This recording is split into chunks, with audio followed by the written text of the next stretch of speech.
Welcome to this episode of Lagnia-Pod, the first of 2025. I'm Rob Holbert, your host.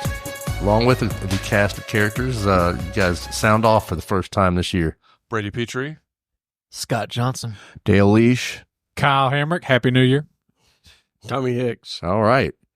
Well, we are in the cusp of the new year here, and as we're recording this, it's actually the old year. So we'll be looking forward. Yeah, this is New Year's into Eve. the year 2025. All right, I had to do it anyway. But these young guys don't know what you're talking about. They don't remember Conan with the year 2000 when they were doing it. I'm even after it was 2000. Yeah, I'm cultured. I know about it. Yeah. That was good. But so we have the cover story this week is a lot of our local politicos, our governmental agencies looking forward to what is going to happen this year. What's the big takeaway, guys? Well, I'll speak for the city of Mobile, although I did Your apocalypse. I did read them. I did read all of the I had the distinction of being able to read all the look aheads and put them together. So you're welcome, America. I feel like Scott is right now spreading the new virus that we've all going to get bird flu because Scott went home to his 20-person family and got everybody sick. No. City Mobile is looking forward, obviously, to the new airport, the international airport that's coming in at Brooklyn. They're looking forward to the bridge being finally built these are not things that are going to happen in 2025, though, right? No, these are things that are going to happen later. And then obviously there's projects that the City of Mobile want to continue to do while Stimson is still in office. Yeah. Continue with the paving and all the stuff that you've seen, McGregor Avenue, stuff like that. Yes. It's going to continue as well. So that's kind of what it's really. This look ahead for the City of Mobile for the mayor was basically like I kind of took it as like a look back at the things that he started, right, and that things that will be continuing into 2025, and then as far as the new arena goes, 2027 is when it's going to open. Right. So we got the look, Scott. Now I'm 2027 we'll probably have the airport will open in 26 or 27. Yeah, 2026 the airport will open. 2027 the new arena will be finished. The Civic Center, the whole area where the Civic Center is by 2027 will look completely different. Yeah. I mean, you're gonna have the Corps of Engineers building, which is pretty much finished. They're just waiting to move in.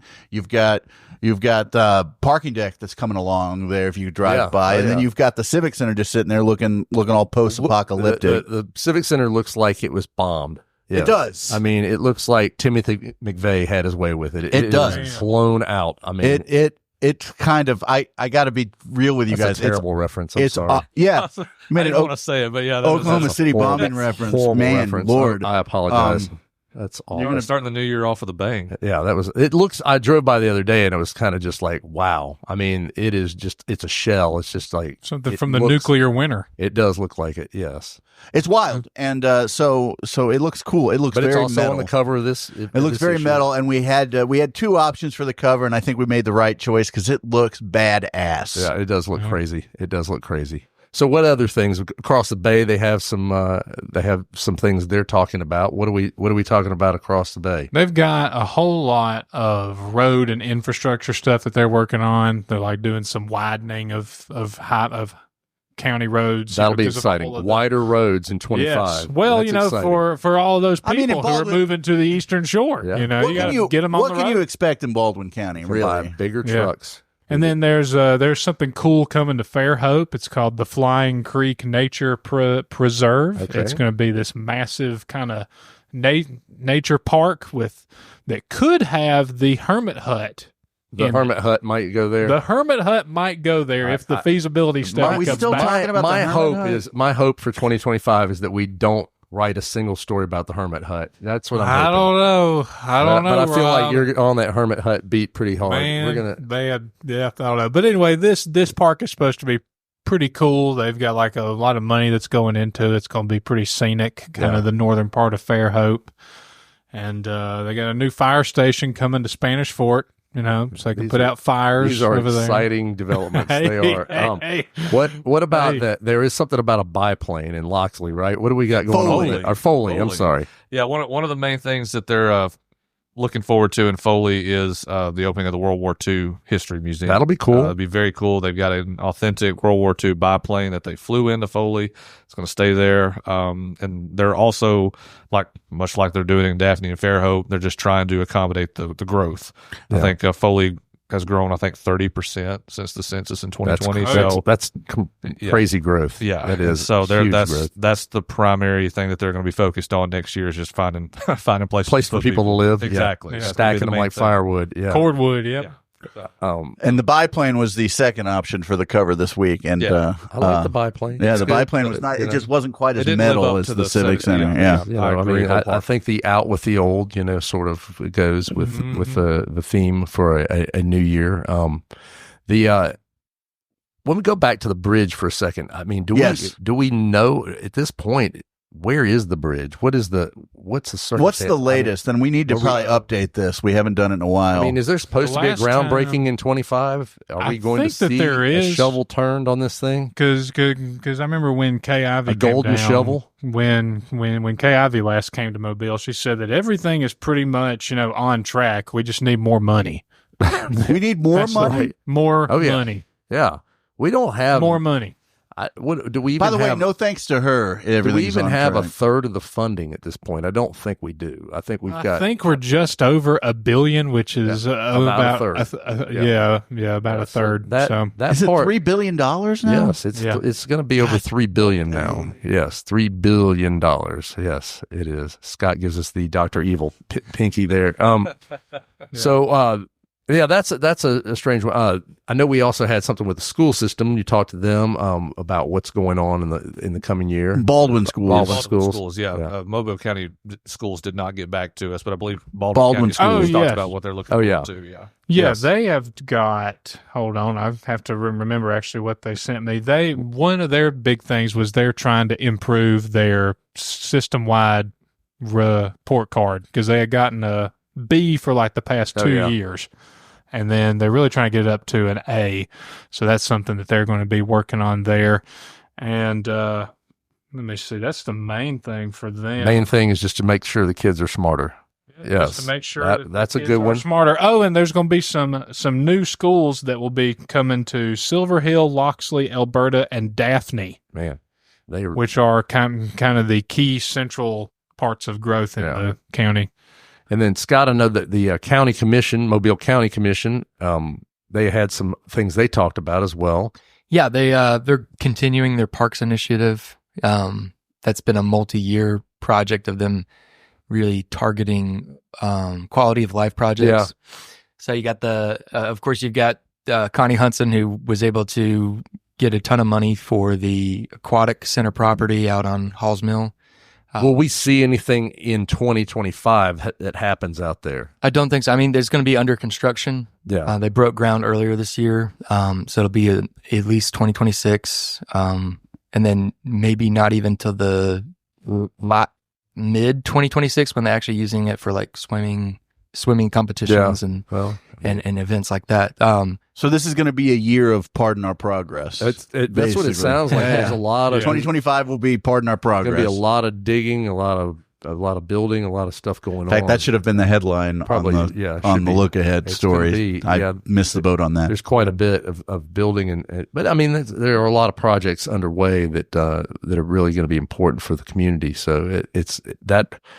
I think it would be interesting to see a year from now how much progress we had made on those. And I think, and I know there's a lot of people that are skeptical about the airport move still, but I really think that Jimmy Buffett International Airport is going to be excellent for that for us. Hope, and I hope for all of our sakes they name it that. I hope it will be named that. I don't know. We were in the room with a very important person who kind of winked when I brought it up. So we'll see what happens. It would be a great name for it. I think Jimmy Buffett International Airport is because it's also close to Pascagoula. It's perfect. Pascagoula, Mobile come together. It's good. Name it Jimmy Buffett He was a International pilot, Airport. Yeah, it all works. Yeah, it would 200 years too late. That and I he was a pilot, not a not a pirate. pirate, stop. not a pirate. And then He was both, I guess. And then also, Would have been a very difficult pilot 2 years ago. I think you're also something that wasn't I missed that up. something that wasn't mentioned in the city's look ahead that I want to mention is I think you're going to see some movement at the cruise terminal. I think you're going to see, we have the seasonal Carnival ship now. Yeah, I think right. you're going to see another ship. You think this year we might? You'll get another ship that takes over the cruise terminal on the off season. That would be fascinating. And I'm personally hoping on the Jimmy Buffett area. I'm really hoping it's Margaritaville at sea. I know we've reported that that's a possibility. Yeah. I have seen some trade news to that effect as well. So I think that that's a really truly a true possibility that we get Margaritaville at sea. That'd be a nice fit for Mobile. It would. It would be. Yeah, that's that would be interesting. In fact, we need to do an updated story on that to see where they are on that. Because I can't remember. Yeah. I think Scott did the story that mentioned that. Yeah. We probably need to update that.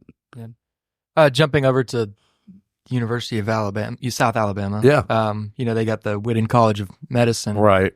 Now that again on the theme of Pardon Our Progress. Right. That's that's going to be in significant construction 2025. It's opening. already pretty significantly under construction at this point, so Yeah. they should see a lot of that finishing up this year. I would think, right? I think their goal is to get students in the doors like first thing 2026. So That's going to be impressive. That'll be really something else. Yeah, I think a couple of years from now, we certainly will have some new buildings, some new things going on. Hey, and I know Dave & Buster's is opening in a couple of weeks, so that's something. I think you're going to see you're probably going to see some writing to the effect of the Lagniappe crew going to Dave & Buster's. There we go. If Allison's Beer and Loathing comes through for us again, we'll spend some time. I don't know if she's listening, but if she is, please, Allison, let's do that as a work trip again. are they going to have go-karts? I don't think so. That's you. If you want go-karts, go to the Drew Brees thing at the mall. Surge. Yeah. Well, He's got Scott's go-karts. out. Anyway. But Dave & Buster's is great. My 8-year-old is already talking about it. Right. She calls it the Davidson Center for some reason. It makes sense. The Davidson Center. She calls it the Davidson Center, and she loves chicken wings. So I told her, like, when it opens, we'll play games and eat chicken wings together. It's gonna be great At the Davidson Center. at the Davidson Center. Right. Yes, Well, that really tickled Kyle. yeah, that's good. All right, guys. Well, there's clearly a lot that's gonna be going on this year, and we'll be covering it all. We're gonna take a quick break. We're gonna come back and talk with Tommy Hicks about we got a lot of football happening right now, so we'll be right back. Well, down in our Alabama town, Lagnia-Pod is on the beat. For just $6.50, it's all the news, keeping local folks in the loop. Well, Lagnia-Pod Daily, every single morning, catching up on stories while the coffee's pouring. The local troops on every page, news for the folks of every age. It's just $6.50 a month for Mobile's daily news, Lagniappe Daily. Get signed up now at lagniappemobile.com and help keep Mobile funky. Whoa, down in our Alabama town, Lagnia-Pod is on the beat. For just $6.50, it's all the news, keeping local folks in the loop. Oh, Lagnia-Pod Daily, every single morning, catching up on stories while the coffee's pouring. The local troops on every page, news for the folks of every age. And we are back with Tommy Hicks. Ta-da! And so we got a lot of football still happening here. We The do. season is wrapping up in many ways. We got the all-area team. Yeah, right? we have our all-area team, the Lagniappe all-area team. We pick two separate teams, 6A, 7A, and a 2A to 5A team. Man, it was hard to pick those first teams this year because there was a lot of talent. I added up, the all-state team came out about a week ago, and there were 71 players from this area that are in our coverage area. Wow. That were on the all-state teams. Now, that's 1A through 7A plus private school. Is it safe to call us a football factory down here? Yes, I think it is. I think that's absolutely safe, especially when both coaches that came down for the 68 Ventures Bowl said they've been assistants at bigger schools, Power 4 schools in the past, and they said this was always like a recruiting area that they made sure that they came into. So they were happy to be playing in this bowl game just to give them a Do a chance little to work get while to the they're high here, school. Yeah, do a little recruiting while they're in town. So, but on our team, we had KJ Lacey, who's a Texas signee. He was our player of the year for 6A, 7A. Ellis McGaskin of Williamson is our 2A, 5A player of the year. He's just a sophomore. Okay. So we had a lot of sophomores that won some of our superlative awards. Gunnar Rivers, quarterback at St. Michael, was the offensive player of the year. He's a sophomore. Jabarius Gerard, defensive player of the year at Viger, sophomore. So, we've got a lot of talent that's going up. Colin Wilson, who signed with Mississippi State, was our offensive player for 6A, 7A. So, yeah, there's a lot of talent, and a lot of it is really young. Our all-area team is filled with, sophomores and juniors. That's crazy. Not a lot of seniors.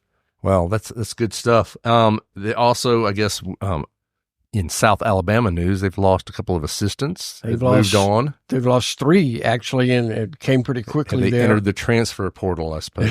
Yeah. I guess the most notable would be Rob Ezel, the offensive coordinator. He was hired for the same position at Wake Forest. God, I lost my train of thought for a second. At Wake Forest, and that makes a lot of sense because he did a heck of a job. That offense was humming this year. He's only an offensive coordinator for 1 year. Yeah. He was tight ends coach when Major Applewhite, now the head coach, was the offensive coordinator. And Major had really great things to say about Rob, and he was very encouraged that Rob got that opportunity to. Yeah. Correct me if I'm wrong, but Rob is also the one that does the bang up Saban impression, right? He is. Yeah. And you can find that on YouTube without any Look problem. it up. Yeah. When he was a player at Alabama, he did that. I have seen that. It's good stuff. It is great. It was pretty good. Running backs coach Ephraim Reed is following Mr.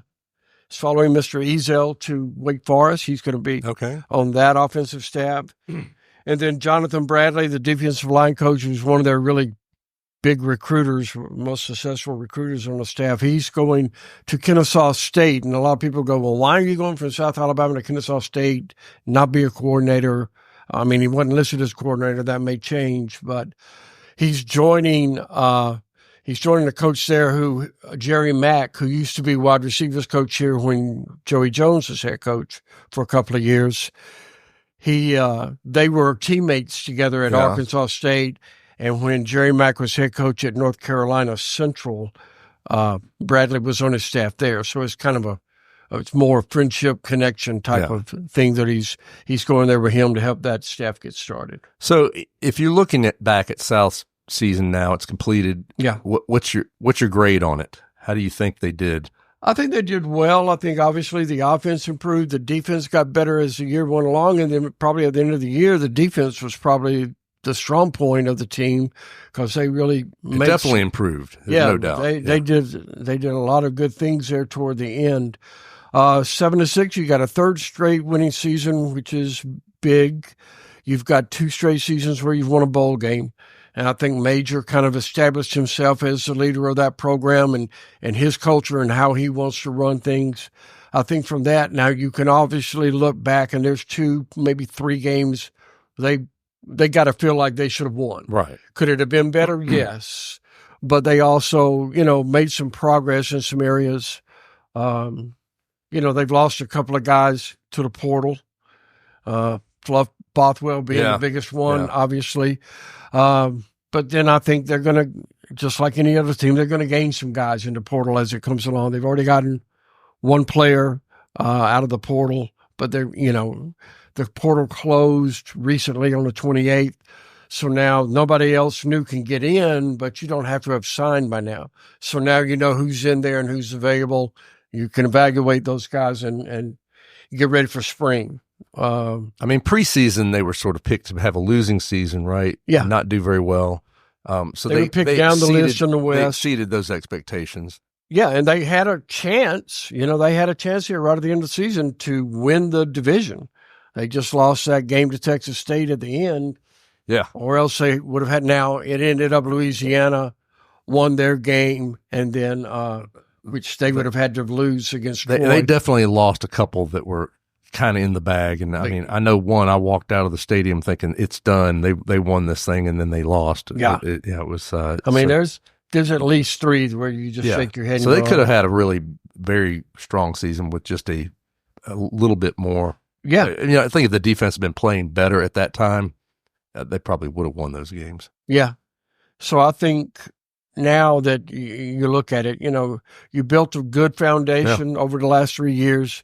It's become more of a school that recruits look at, I believe. With Major Applewhite there, he's a name that people know from Alabama, from Texas, from his time playing at Texas. So that's going to help recruiting. It's going to be interesting how he, fills those vacancies on the staff. I think there's a really good chance. Paul Petrino is a wide receivers coach currently. I think there's a good chance he may get promoted to be the OC because he's been an OC at 4 different schools prior to this. He has that experience. He obviously knows the offense. It makes sense to make a move up there and maybe hire an assistant coach to either make him the quarterback's coach as well or leave him at receiver and hire a quarterback coach for offense and then get a new running back and D-line coach. All right. Well, I mean, it's a good season for him. And then we have also a local gentleman who is up for consideration for the NFL Hall of Fame. Willie Anderson of Mobile played his high school ball at Viger. Was a big-time high school recruit. After his career here at Viger, went to Auburn, played 3 years, was number 10 overall pick in 96 draft, I want to say. He is a finalist among the 15 modern era finalists for the Pro Football Hall of Fame. It's the 4th straight year he's been a finalist. Yeah. So we're hopefully this is his year. They usually pick at least one. They usually pick just one offensive lineman because you have all the wide receiver and quarterback and D-backs that get more of the attention. Eli Manning is a first-year candidate this year. Luke Kuechly is first year this year. There's a lot of guys coming in that have those kinds of names and that prestige that could take some spots. But hopefully this will be the year Willie gets in. He really deserves it. He's a great player. He was the best right guard in the league when he was playing. He was definitely great. So we're in the midst of the football playoffs at this point. By the time people hear this, there will have been some games that already took place. I mean, that first week was kind of a dud. The first round was kind of a dud. I mean, no competitive games really. Nope. As people will already have seen some of these games, but we haven't seen them yet. What are you looking forward to on some of these? Are you thinking there's going to be some better games, more competitive games? You got to hope that there'll be one good game, more competitive games. Ohio State, Oregon will be competitive, but Texas will blow the doors off Arizona State. Penn State will blow the doors off Boise State. I don't think that's necessarily true. No, they can't hang. You're getting some pushback from others here. Well, off mic, Brady agreed with me, and now he's being a troll. Well, that's all I know to do is to be a troll. But I don't think Penn State's going to roll. Now, you may be right about Texas, Arizona State. I think Arizona State's running back coming out and just claiming that nobody could stop him. Yeah, I think he's going to get stopped. I think he's going to get stopped. Not a good tomorrow. idea. It's not a good idea against a team like Texas. But I think Boise State, Penn State will be fun. I think it'll definitely be more entertaining than any of the first round games. You mean Ohio State, Tennessee, for instance? Yes, that's a prime example. Yeah, there were some pretty rough games. Ugly game. Does that bode well for this playoff system, or is this just what? Well, I think it gives you the open door to change the criteria. They're going to change. They're going to change the seeding. I think you'll seed it differently. I also think that you got to look at it after what they've seen. They placed a lot of emphasis on conference championship game, just making the game. That's what got SMU in. Right. Is they just made the conference championship game. That's what got them in. I think people will look at that differently. I think they'll look at how they seed them differently. I think it's a work in progress, right? Yes. It is. So I understand that the games weren't entertaining, but at the same time, I don't know what people really expected. I mean, this is going to happen when you expand the playoffs in any sport. I mean, look at NCAA basketball tournament. Right, you've got 68 teams. Very rarely do you have any of the first round games that are highly competitive. It's And rare so- that some first round teams that I mean, sometimes big underdogs come up and beat a Right. top team. This is sometimes always that just gonna happen. happens. I mean, I covered a BCS national championship game between Florida and Nebraska that was as ugly as you could find. Right. I mean, you never know how those games are going to play out. Yeah. I mean, it's easy. It's certainly fodder with those first games for people to go, you got to change it now. I mean, look at this. Right. This is horrible. Yeah. Yeah. And that's what's going to open the door. Y'all remember the Notre Dame Alabama national championship too? That was two teams they picked the old way, and was it 42-14? I believe was the final. Yeah. I mean, I enjoyed it, but Right. I'm The rest sure of a lot of people. the rest didn't. of America did not. It was Right. boring. Yeah. Right. It was. So there's examples of it Yeah. on both sides. I get it. I mean, it's still got a little ways to go. I'm sorry, Scott. You were going to say something. I mean, 12 teams. There's a lot of football teams out there. I just figured that you could get teams that are a lot closer in competitive level. Well, I mean, I think Especially when you don't have the top 4 playing in the first round. You know, you're supposed to be slotting them up to against, you know, if you're starting at the 5 seed. if you're making it an issue that you have to get in the conference champion of each league, you know, what if you're, and I hate to use this example because of where we live and all and the feelings, but the SEC's top 3 or 4 teams against, you know, the ACC this year, it wasn't really close. right. I mean, so just because you won a bad league doesn't mean you're a good team. Yeah. I mean, Or South a team South Carolina beat Clemson, right? Mm-hmm. Correct. And then Clemson goes and wins the ACC, and South Carolina was good, but they were the 5th or 6th best SEC team, arguably. Like, I mean, I know that head-to-head matchups aren't all, because I mean, I don't think you play Michigan, Ohio State this year 10 times. I think Ohio State wins 8 to 9 times, and they just happened to lose the one time they played this year. So I don't know. It's never going to be perfect, but yeah, I think there has to be. Which has been the thing that everybody has really talked about is strength of schedule has to play more of a role in this thing, and you know that may be trouble for, like you said, teams that make their conference championship but lose. They probably, you know, especially if you lose in a conference that is not super strong to begin with, Yep. you probably are going to get bumped out. I doubt an SMU would make it next year. Yeah, I mean, We'll if see. you're a team that's played and had success against, say, 4 top 25 teams in a year, Right. against a team that hasn't played a top 25 team, but they won their league and they're going to get in, you know, I think that's something that has to be looked at. Well, by the time people hear this, a lot of this will be solved for this week. But you know, hopefully, we'll see some. We'll be prescient in some ways, and there'll be some good games. But I think it's going to be it is a work in progress as we go. And before I know we're about to go to break here, Yeah. but I know you weren't going to plug it yourself, but congratulations on our fantasy football Oh, well, championship. thank you. Yes, You know, I mean, it, we had to put that out there. It was tough. We put in a lot of hard hours, a lot of work, a lot of training. You know, I'm just happy to be here. You know, you put up a good game. It was a good fight. And you did much better this year than you did last year. That is true. That is very true. You didn't end up in the loser as the ultimate loser. That was Jason. That is Jason. Jason Johnson, yes, Yeah. who will receive a pie in the face for his efforts. Which Yes. is It's going to be awesome. Yeah, and will be Yes. delivered by, we don't know yet. we don't know. No, it'll be me. It probably going to be Dale. I'm probably going to let Dale have. It is my right. It is my You right. have the but right to I have. outsource I have. that. Yes. What is it? The We should do it first in the night, mayor's office, whatever. don't you think? Do it in the mayor's office. Freeman Nocta with the pie, but I may let Dale have at it. All right, we're going to take a break. We'll be right back. Just $6.50 a month for Mobile's daily news, Lagniappe Daily.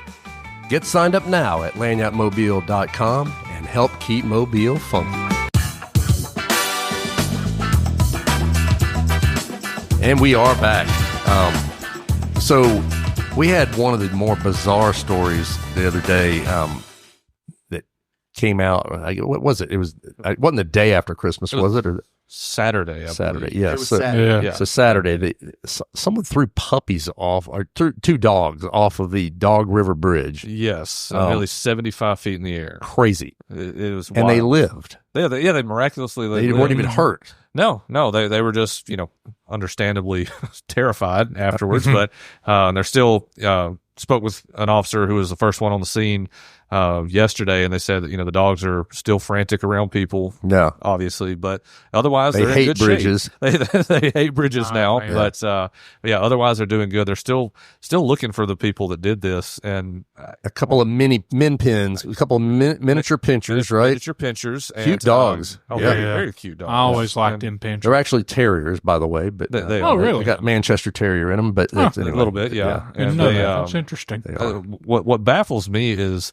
number one, I can't believe anybody is this disturbed to do this in the first place. But number two, why do you choose broad daylight on a bridge to do? I just, right above a restaurant. right above a restaurant to do this. Yeah, there were actually photos of people throwing them off the bridge. Yeah, and somebody got a it's, picture. Yeah. I hope they'll find these people. I mean, they haven't found him yet. So I guess what my point would be, what's the harm if no one's found him yet? Apparently, it was somewhat their plan was somewhat successful. I mean, I guess I don't know if I would say what's the harm, but I think that Well, the internet will be so unkind to these people when they are discovered. If they are discovered, I think it will be mind blowing. What was funny yesterday is I went out and met a couple of the officers that were on the scene and everything, and there were two people who drove by us just kind of want to know what was going on, and we talked to them. They were like, yeah, we're just here doing a story about the puppies thrown off. And one guy said, whenever you guys catch them, give me the first 5 minutes with them. So, Wow. whenever these people are caught, the internet is going to be It's insane. Yeah, yes, the internet's ruthless as it is, but I mean, I don't, I think that it's just bizarre that somebody would do that. It's fascinating. I guess an officer was driving by, I guess, and saw it happening, but didn't recognize what was going on. Right? Yeah, there was I believe it was actually with the Daphne Search and Rescue. Yeah. That's where I wondered how Yeah. Daphne Search and Rescue got involved. Yeah, he that's was just how. driving by. Just happened to be driving by in the area, and he drove past the car, but like you said, had no idea what was going on.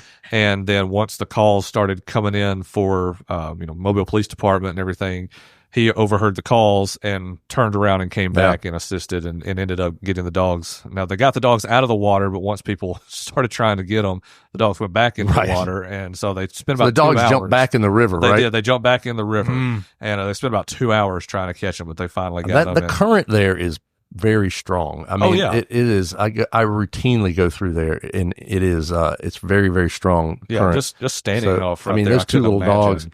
That's kind of amazing, but I hope they catch these folks. It is just unbelievable that somebody would do something like that. I figure if and when they do catch the people responsible, they're probably going to make them an example. I would assume. I would think.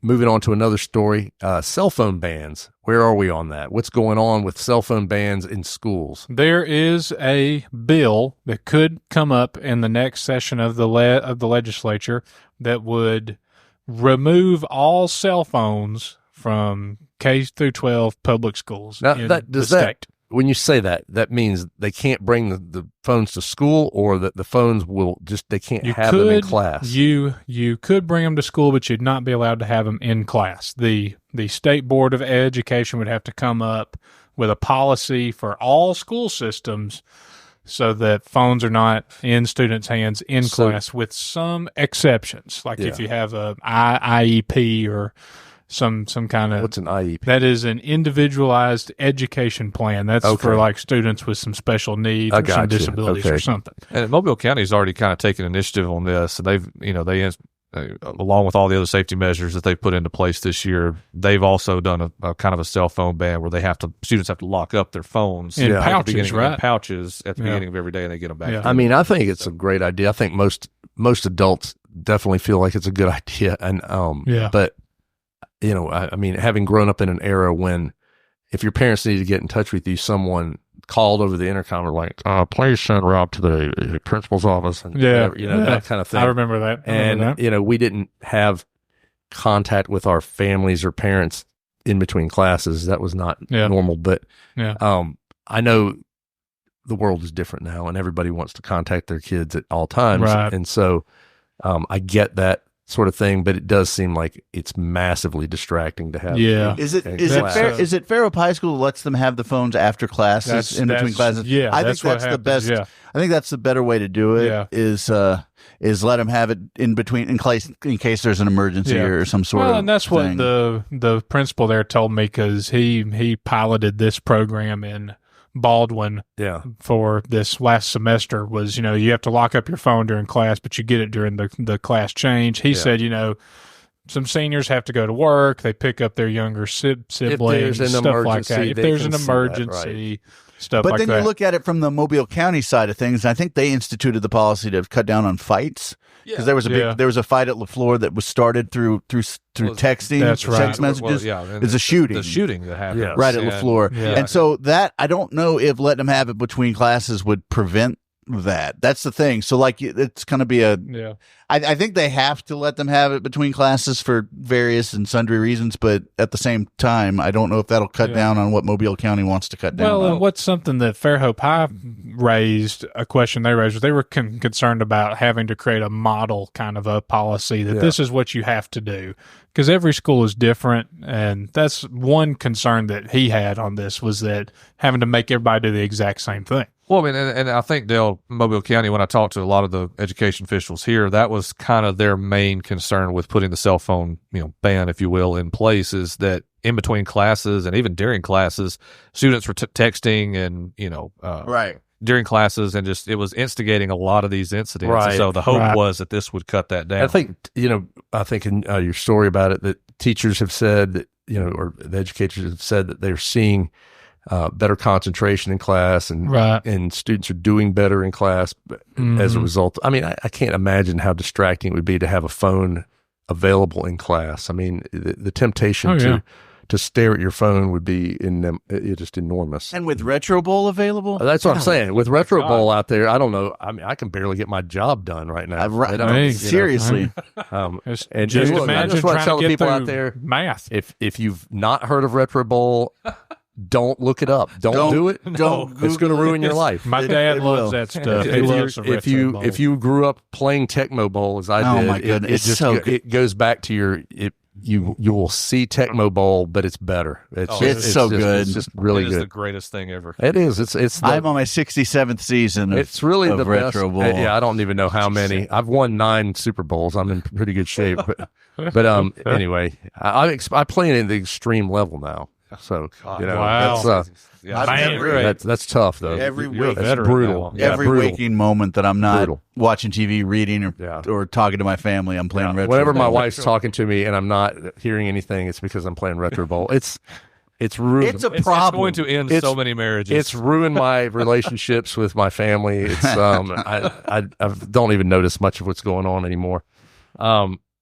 Real quickly, Dale, give us an update on the Paul Prine lawsuit that was filed too. Former police chief, Mobile Police Chief Paul Prine filed a lawsuit against the city. 5 of 7 council members, Sandy Stimson individually, and I think Jim Barber individually, chief of staff, over a bunch of different accusations and charges are in there, but basically it's all related to his firing in April, end of April of this year. And he filed it on Christmas Eve, so that was a fun little that was fun for you. fun little gift for yours truly. Yeah, right. Yeah, go home. You got things to do, and then he files it right then. Yeah. It's like So I have not seen the city's response to the lawsuit yet. They officially have no comment, as they do with all litigation. So I mean that is what it is. We also Brady reached out to Prine for me. He also had no comment. So I'm just going to kind of wait to see what the responses are. It's it's a lot of accusations of slander and accusations of defamation. Yes, and things like that, all related to his firing that made weeks and weeks of news. It certainly has a lot of potential. The spring. Yeah, it certainly has a lot of potential to drag people into court if it goes to court, and to have probably some uncomfortable conversations. in court. That so I don't know. What's There are gonna some happen with interesting that. accusations in the lawsuit. Many of them we've heard before from Paul Prine himself. Yeah. He has got a lot, like a cadre of just passionate supporters Yes, in his corner. So this really split the city in a way that I didn't anticipate as a reporter who covers the city, but it really has. But like I said, he's got a number of supporters, people who would normally, I think, support Sandy Stimson and the administration and everything that they do are really started to second guess the actions of said administration due to what happened with Paul Prine. And on the other side, you've got the entire city almost the entire city council. I think they voted. They were the ones that voted to officially fire him. Yeah. When this all came to a head. So, and they had like a whole investigation over what he had claimed had happened. So, I mean, you've got really two very distinct sides to this, and it'll be interesting in an election year to see how it plays out. I think it's got some political implications. Well, I think that's about it for this episode, and we will be back next Thursday. Wish everybody a very happy new year. Hope we get off to a good start, and that 2025 is going to be a banner year for everyone. Yep. We're out of here. See y'all next week. Love you. Bye. The Lagnia-Pod is a Something Extra publishing production. Executive producers are Rob Holbert and Ashley Trice. Music is by Sompole Sounds and Electro Animals. Only subscribers like you have access to this podcast. Tell your friends they can sign up at my.lagniapmobile.com. For advertising opportunities, please call 251-450-4466.